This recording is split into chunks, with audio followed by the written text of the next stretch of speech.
এরকম বিধিনিষেধ আছে বলে আমার জানা নেই। আওয়ামী লীগকে কোন রাজনৈতিক কর্মসূচি করার জন্য রাজপথে নামতে দিবেন না, মানে সমর্থন করি, কিন্তু এইভাবে আওয়ামী লীগকে আপনি কয়দিন রাজপথে পুলিশ দিয়ে ঠেকাবেন? সালাউদ্দিন সাহেবের কথা কি রাগ করলেন?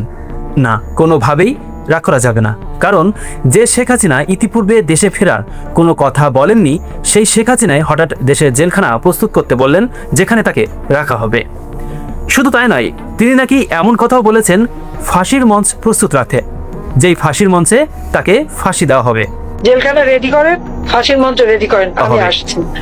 প্রিয় দর্শক, কতটা আত্মবিশ্বাসী হলে একজন মানুষ এমন কথা বলতে পারেন? কতটা নিশ্চিত হলে এমন চ্যালেঞ্জ ছুড়ে দিতে পারেন? রাজনীতির এই দাবার গুটি আপনি আমি না বুঝলেও হয়তো বুঝছেন বিরোধী দলীয় নেত্রী ব্যারিস্টার রুমিন ফারহানা। যেই রুমিন ফারহানা দীর্ঘ 17 বছর শেখ হাসিনা শাসনামলে তার বিরুদ্ধে কথা বলেছেন, সংসদ থেকে রাজপথ, টকশো থেকে রাজনৈতিক মঞ্চ, এমনকি 5ই আগস্টের ছাত্র আন্দোলনেও তিনি ছিলেন আলোচিত একটি মুখ। অথচ আজ 2 বছরের ব্যবধানে সেই শেখ হাসিনাবিহীন রাষ্ট্র পরিচালনাকে তিনি যেন তলাছাড়া ঝুড়ি মনে করছেন। আওয়ামী লীগ ফিরে আসছে মানে কি আওয়ামী লীগ কি ছিল না? আওয়ামী লীগ ছিল। প্রিয় দর্শক, আপনারা হয়তো ইতিমধ্যে দেখেছেন স্লোগানের মাত্র কয়েক মাসের ব্যবধানে স্বরাষ্ট্রমন্ত্রীকে শুনতে হচ্ছে ভুয়া ভুয়া মন্ত্রী স্লোগান।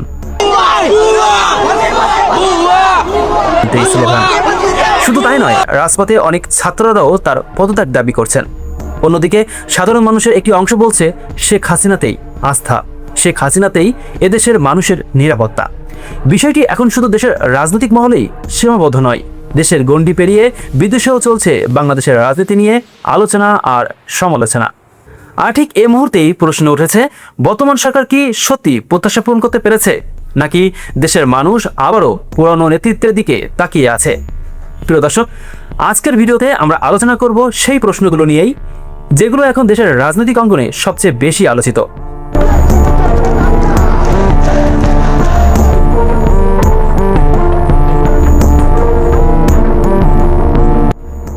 প্রিয় দর্শক, বর্তমান বিএনপি সরকারের এই ব্যর্থতার জন্য অনেকেই দায়ী করেছেন ইউনূস প্রশাসনের বিভিন্ন কর্মকাণ্ডকে। দেশ বিদেশ থেকে সব জায়গাতেই এখন আলোচনার কেন্দ্রবিন্দু বাংলাদেশ বর্তমান পরিস্থিতি।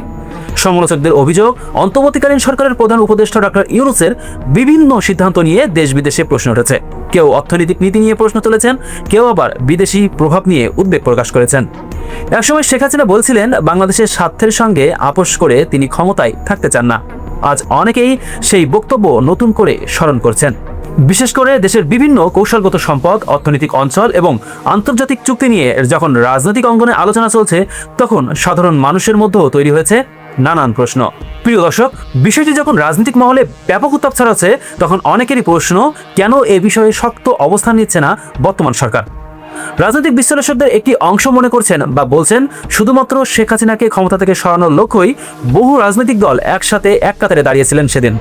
আর সে কারণেই বর্তমান পরিস্থিতিতে অনেক দলই এখন প্রকাশ্য কঠোর অবস্থান নিতে পারছে না। না তারা শক্তভাবে প্রতিবাদ করতে পারছে, না বিতর্কিত সিদ্ধান্তগুলোর বিরুদ্ধে কার্যকর কোনো রাজনৈতিক আন্দোলনের গড়ে তুলতে পারছে।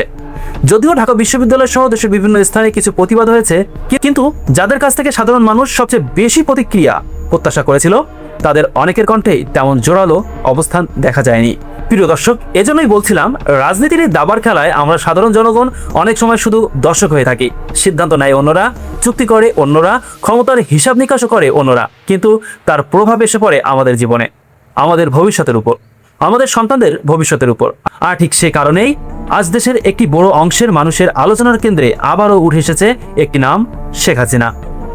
কেউ বলছেন তার অভিজ্ঞ নেতৃত্ব আজ দেশের প্রয়োজন, কেউ বলছেন বর্তমান সংকট মোকাবেলায় তার মতো শক্ত নেতৃত্বের বিকল্প নেই, আবার কেউ সম্পূর্ণ ভিন্ন মত দিচ্ছেন।